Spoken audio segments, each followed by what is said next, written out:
race-based and ethnic trauma are particularly vulnerable now. There's been a rise in xenophobia worldwide since the pandemic has occurred. And communities, there are various communities that are being targeted that I think that we owe it to ourselves to pay attention to, and to pay attention to our own behavior around this pandemic. When we are under stress, when we ourselves are in trauma, as the whole world is, we behave in ways that may not be optimal. So, welcome to the webinar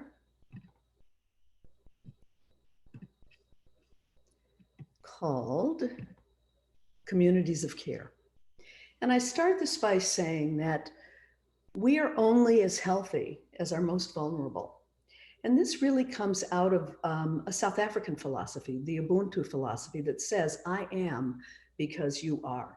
And what this means is that if you are taking care of yourself now, if that's all you're able to do right now, then you are doing enough, because taking care of you is taking care of me.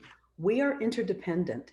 And if this pandemic has anything to teach us, it has a lot to teach us, but one of the things it has to teach is that we are interconnected. We are not functioning all by ourselves alone in the world. And that's an important thing to remember as we move through this crisis together. One of the things we're also discovering is, along with the increase in xenophobia, particularly as it relates to East Asian and Southeast Asian people, and people who have the features of Asiatic features, is there's an increase. People are scapegoating, people are stigmatizing, people are actually attacking people of Asian descent during this crisis. One of the manifestations of stress and trauma is unhealed stress and trauma, and it's a maladaptive response, is attacking someone else and blaming someone else for a problem that you are having, which in this case would be fear of other. So we're going to talk about that. The other thing that we're observing, particularly in the United States, I suspect it may be worldwide, but in the United States, we are experiencing now the results of ongoing healthcare disparities in this country that are based on race and ethnicity. I don't like to use this term. By the way, I've written a book on this topic that will be published in June. I'm excited about that. But so I don't like using the term people of color, but it's an easy one to use in this context, so that communities of color are being targeted particularly, and the disparities are beginning to show. There are increased incidences of the spread of the virus and deaths from the virus in predominantly, particularly in African-American communities across the United States of America. I come from, I'm not there now, but I come from a city that is being ravaged by the virus. And so, and it's a predominantly African-American community. And so we know that this is problematic. And so this webinar, hopefully, will bring attention to ways that we can begin to help ourselves and help one another by helping ourselves. So there's a culture of silence around discussions of race and ethnicity. People feel awkward having the conversation. People feel defensive. People feel self-protective. Some people are dismissive, think it's an irrelevant conversation, but it isn't. And as a result of the silence that we maintain, ethnic and race-based stress and trauma have been neglected, traditionally been neglected areas of inquiry in the scientific community, behaviorally, and even medically, and certainly in the yoga community. The good news is that's beginning to change. And there's an interest, while as far as I know, there's not much research in the yoga research community about race-based stress and trauma. It tends to be lumped into other forms of trauma. We'll talk about why that is probably not a wise thing to do.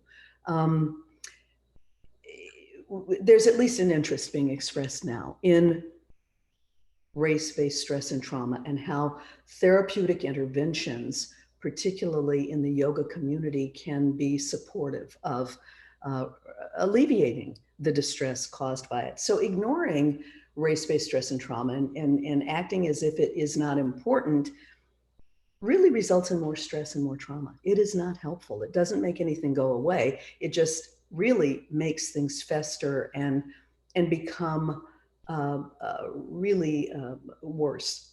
So that's one of the reasons it's important for us to begin to have this conversation in a constructive way, not in a way that is diminishing anyone else, but in a way that validates the experience that people are having. So some people describe, one of my patients, as a matter of fact, when I had the conversation, described the race-based stress and trauma that he experiences as death by 1,000 cuts. It's an interesting metaphor. He's a martial artist, and so it's not surprising that he might choose that metaphor, but I thought it was really quite powerful. And death by 1,000 cuts, he described, what he said is that it's the emotional assaults that you experience on a daily basis that impact you physiologically, psychologically, and spiritually. It's not something that happens once in a while. It is ongoing. He described, for example, being fearful of driving to work, that he may be stopped by the police, driving home from work, that he may be stopped by the police. He might be profiled because of his race. And so what I'm going to do is share with you some other examples. I've got 3 examples that I want to share with you about how this death by 1,000 cuts is experienced. It's the teeny tiny, we're calling them now microaggressions, that occur on an ongoing basis. So one example is, and these are all true stories, by the way, and there are many, many, many of them, but I'll just share 3. One example is the story that a Chinese American journalist tells about going to a Fortune 100 company to interview the president of the company. He arrives, he has on a dress shirt, he has on black slacks, he has on black leather shoes, he's dressed in a business casual way. And when he approaches the receptionist desk and asks to see the executive assistant to the president of the company, the receptionist looks up and says, "Oh, are you here to deliver lunch?" He said, I don't know if you saw me, he's just sort of flinched, but that's how you experience that, something like that in the body. It's like, what?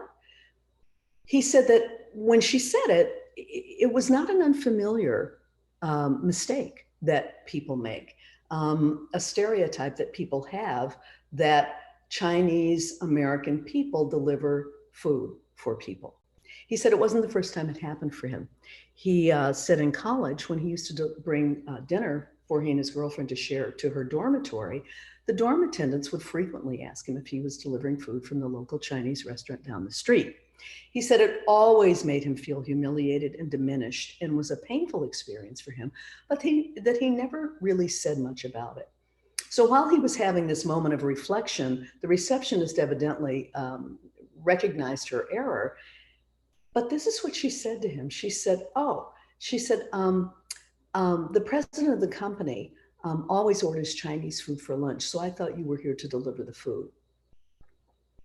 Full stop. Next example.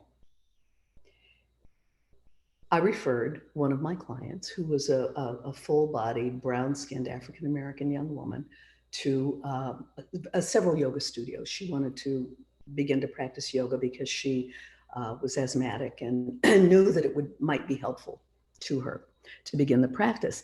And so I made a few referrals, and she chose one studio and went to it. She arrived in her yoga outfit with her yoga bag in tow, 15 minutes early for the class, went into the yoga studio and was greeted by the yoga teacher with the following: "Oh, are you here for yoga?" She said it kind of took her breath away, literally. Why else would she arrive at a yoga studio in an outfit with a bag? She internalized and experienced that as an unwelcoming experience. What are you doing here? You don't belong here. That was how she processed it. She stayed. She wanted to leave, but she stayed. She finished the class. And then she had the courage, really, to explain to the yoga teacher how it made her feel, which I hope was helpful to the yoga teacher, but my client never went back. That's unfortunate. And finally, there's a story of a Mexican-American physician who was excited that he had just graduated from medical school and was treating his family to a dinner at a fancy restaurant. And as he and his family were waiting outside for the valet to bring his car after dinner, a patron from the restaurant came out, saw him, and handed him his keys as if he were the valet. He said it absolutely ruined his evening, that he was devastated by the experience. It was embarrassing, it was humiliating for him. It ruined his celebration for him. Now, these events may sound minor if you are not used to being stereotyped or stigmatized or singled out in particular ways. Or you might think, well, so that happened once. I mean, it's nobody's fault. If people make mistakes, what's the big deal? Well, the big deal is that these are events that occur on an ongoing basis. So this is what race-based traumatic stress is. It was first identified as race-based traumatic stress injury by a professor at Columbia named Robert Carter, Dr. Robert Carter, who through his research discovered that these race-related events are not only stressful, but they are traumatic as well. And he defines race-based traumatic stress injury, that's his model, as any race-related event that is emotionally, it's an external event that is emotionally painful. It's unexpected, it's like a lightning strike. It's unexpected, it's uncontrollable, and it is painful. It's never ending. It's ongoing, it's recurrent, and it's cumulative. So it's not a one-time event. These are events that occur over a person's lifetime. So you can imagine the buildup, and without any ability to release that stress and trauma because it's ongoing, it can become really problematic. So it's based on race-based exclusion, othering, which takes the form of avoidance, which might turn out to be kind of a discriminatory behavior where I don't think you belong here. I don't think I should have to be around you. I don't want to live near you. I don't want my children to play with you. I don't want to have to go to school with you. These are examples of avoidance and discrimination. And some of these are built into the system. This is not just personal stuff. These are systemic issues as well. It can take the form of hostility and harassment, bullying. People who speak with accented speech who are immigrants to the United States or to other various places in the world are mistreated and bullied due to accented speech, for example. Racially profiled, stopped by police for no other reason than you look like you don't belong in the neighborhood because you look like this little blue guy over here who's all by himself alone. It can even take the form of, well, I can't, I didn't mean anything. I can't possibly be insensitive to you because some of my best friend is Black, for example. That doesn't mean that, by the way, that makes this little blue guy, that doesn't make you feel welcomed. It does not make you feel a part of the social structure. And then there's a combination of aversive and hostile, avoidant and hostile behavior, which would be something like you're at work, you've had a job for 10 years, you apply for the promotion, you don't get the promotion, somebody who comes in from outside of the company who has not been there, you are asked to train that person and they get the job that you are qualified to have. And then there's a denial on the part of the powers that be that this had anything to do with race. It would be, I don't know what would have happened when the journalist approached the receptionist if he had shared with her what she said made him feel. But if her response was, well, the explanation is, yeah, well, the president always orders Chinese food for lunch. If that's the explanation, that's an example of an unconscious bias that is being expressed. So how do you know if you are a victim of this emotional injury or if you're experiencing emotional injury? The reason this is important is because Race-based stress and trauma are so common that people adapt. We adapt to it. You just learn how to manage it. You learn how to deal with it. You learn how to suppress it, repress it, work around it. And you don't even recognize, you can reach a point where you don't even recognize that, wait a minute, this hurts. So examples would include intrusive unwanted thoughts. You can't stop thinking about the event. You think about it for months after it has occurred. You become irritable, and you start wanting to avoid going to certain places. I don't want to go to that store. I don't want to go to, I'm afraid to go into this place. I don't want to socialize with under certain circumstances. Those would be examples, indicators that, you know what, maybe there's something wrong here. Maybe I need to deal with some of these issues. Unprocessed trauma is also part of race-based traumatic stress injury. It can go from, you can become anxious, and which can become depression. Untreated anxiety leads to depression. You can go from anger to rage. You can go from low self-esteem, feeling small, feeling diminished, as the journalist said he felt, as the young doctor said he felt, to shame. I've done something wrong. There's something wrong with me. And that is problematic. Here's the deal though. Reactions to race-based traumatic stress are not pathological in this model. They are adaptive responses to pain. In other words, any hurt you may feel, and by the way, being othered, being socially excluded, for example, is one of the most emotionally painful experiences a human being can have. And the pain that you feel is not in your head. It is actually physical in your body. As it turns out, emotional pain and physical pain share the same neural pathway. And so it registers the same in the brain, which is why when your heart breaks, it really hurts. Your stomach hurts, your head aches. These are indicators of responses to pain. They are adaptive. When you get hurt, you have pain. That's not pathological, and you can do something about it. So this is how race-based traumatic stress injury differs from post-traumatic stress disorder, which is regarded as it follows a medical model. Race-based traumatic stress injury follows a wellness model. There's nothing wrong with you. Something has happened to you that caused you pain, and you need to recuperate and recover from the pain, which is different from the medical model that says this is a psychiatric disorder, that PTSD is triggered by a life-threatening event that happened in the past, usually a life-threatening event that happened in the past, that the person has not been able to process and recover from. And symptoms can remain even after intervention. So the core stressor in PTSD is life threat. The core stressor in race-based traumatic stress injury is emotional pain, emotional injury. There are racial disparities in the diagnosis of PTSD, by the way. In the United States, about 20% of the population is diagnosed with PTSD. And of that 20%, here's the disparity. 50 African-American veterans are diagnosed at a 50% higher rate than non-Hispanic white veterans, which is a very interesting occurrence. And the researchers think it's because race-based traumatic stress injury is the underlying cause that has never been addressed or dealt with. The symptoms, if you'll recall, if you notice on the slides, are the same, are very similar. The cause is different. One is external, the other is an internal experience.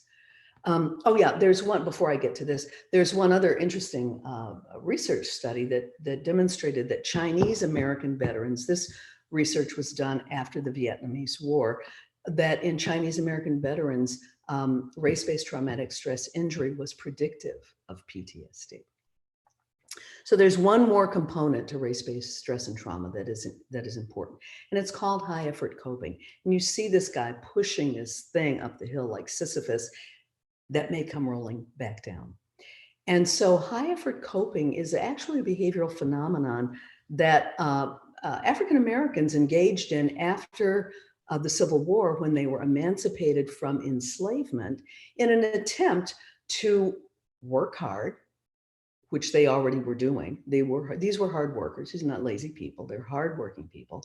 But they were also working hard at overcoming the psychosocial barriers to success and that were in their way to success and to equality, that were systemic in nature. So Sherman James was an epidemiologist who in the 1970s studied the health disparities in African American communities as compared to white communities, because there were higher incidences of stress-related illnesses in African American communities. And what he discovered through his research is that due to hard work and high effort coping, people in African American communities were experiencing more stress-related diseases, heart disease, metabolic disease, asthma, and various other stress-related illnesses.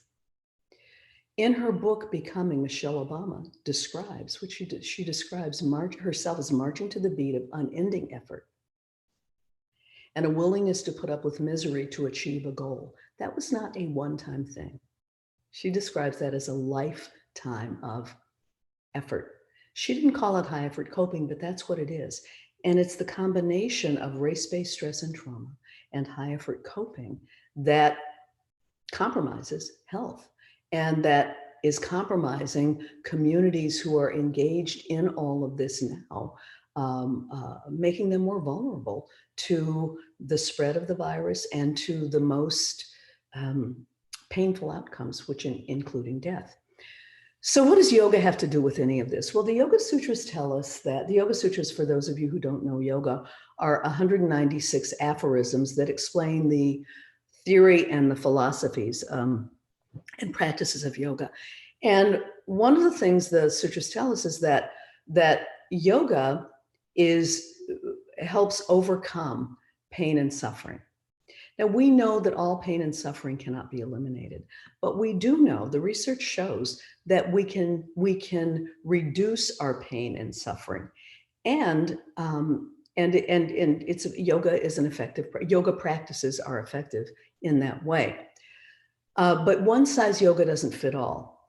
And even though the research shows that various yoga practices are effective in dealing with post-traumatic stress disorder, PTSD, we don't know what's effective in dealing with race-based traumatic stress injury.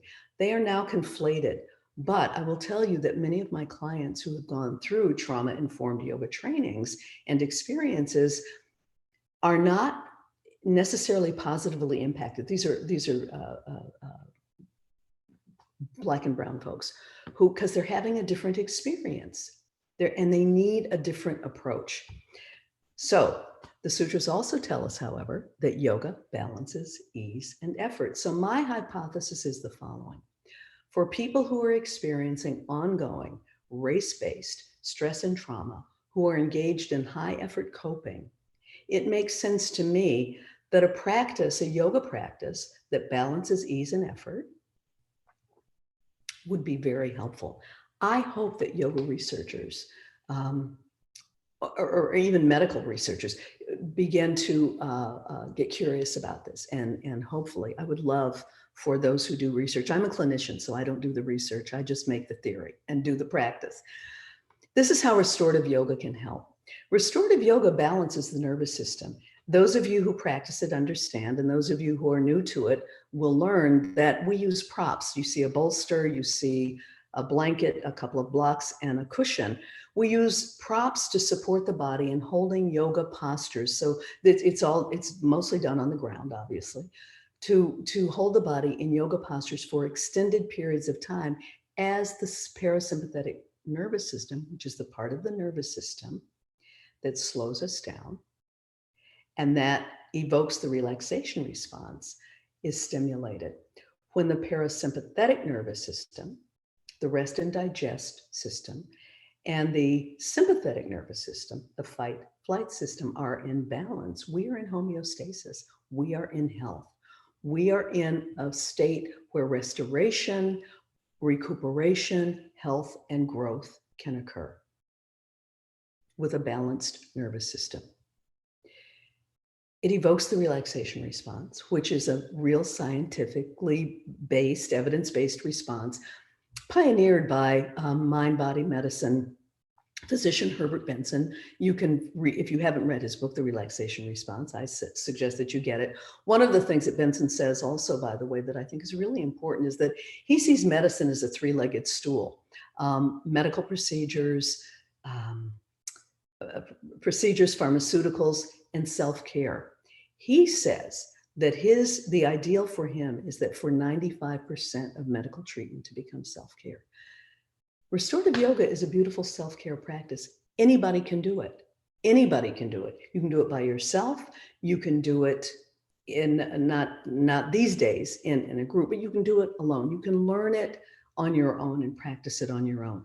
If all you do is a 10-minute shavasana that's support with a support under your head, support under your knees, even if you have the luxury of supporting your arms extended, and just breathe, do some deep diaphragmatic breathing. If you just did that for 10 minutes, it helps calm the nervous system. 20 minutes is better because it takes about 20 minutes for us to calm down in that respect. But it supports resilience and self-regulation. It enhances mental clarity so that you are better able to find solutions to problems that you're facing when you are clear.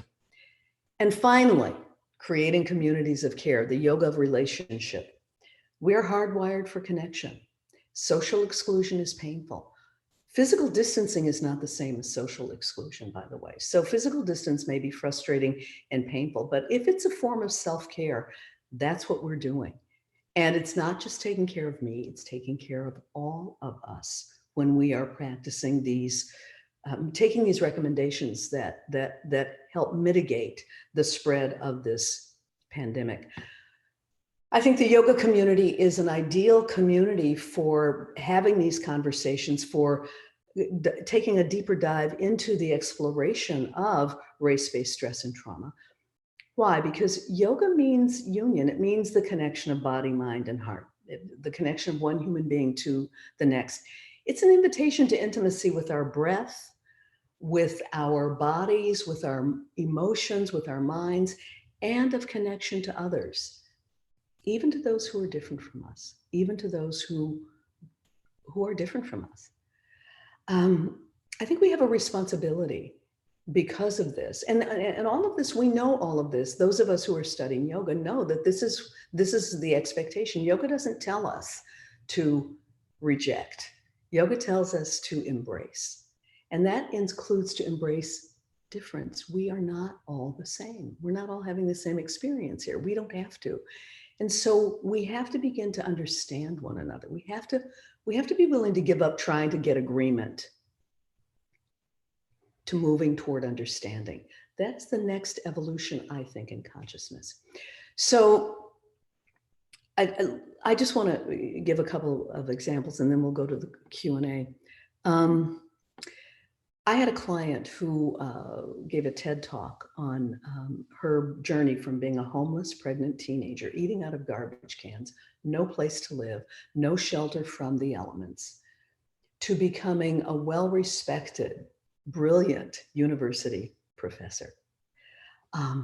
It was an amazing journey and an amazing talk. But the thing that struck me most about her talk was the following. She said, the thing that was most painful to her when she was homeless was not that she didn't have any place to live and didn't have any good food to eat. She's dumpster diving, for example, to get food for herself. She said the thing that was most painful to her was the refusal of people to make eye contact with her, to acknowledge her humanity, to recognize her for the human being that she was, who had value. We can make eye contact with each other now.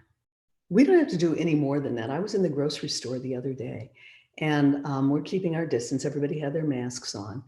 And I'm passing by a gentleman in the store. We had our little tape measure out, so we're 6 feet apart. And there was a twinkle in his eye and he nodded at me and I responded to his twinkle and I nodded back at him. And I said through my mask, I guess we have to start smiling with our eyes now. And he said, yes, and we can paint smiley faces on our masks. That is the yoga of relationship. I probably will never see that man again, wouldn't recognize him if I did, but we connected. We related to each other. So here's the task. You don't have to go outside of your community. You can't go outside of your community now, and you don't have to. You don't have to go outside of your own circle of people that you are relating to right now to create communities of care, to create a consciousness of care and an awareness that we're all in this together, that we are human first, that we are all members of the same race, the human race. And it's important that we treat each other accordingly. So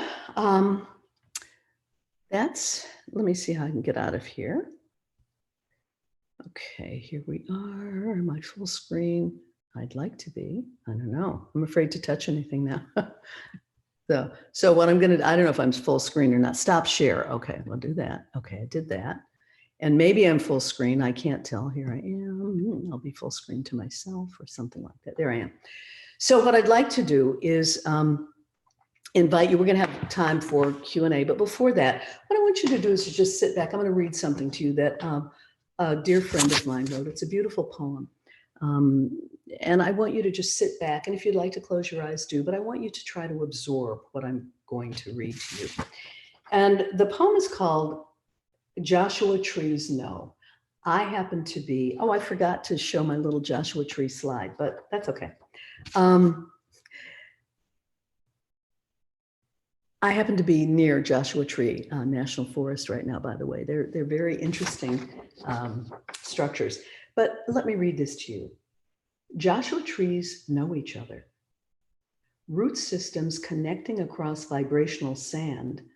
Science says Joshua trees hum, sing together, perhaps among their mycelium roots or limb to limb.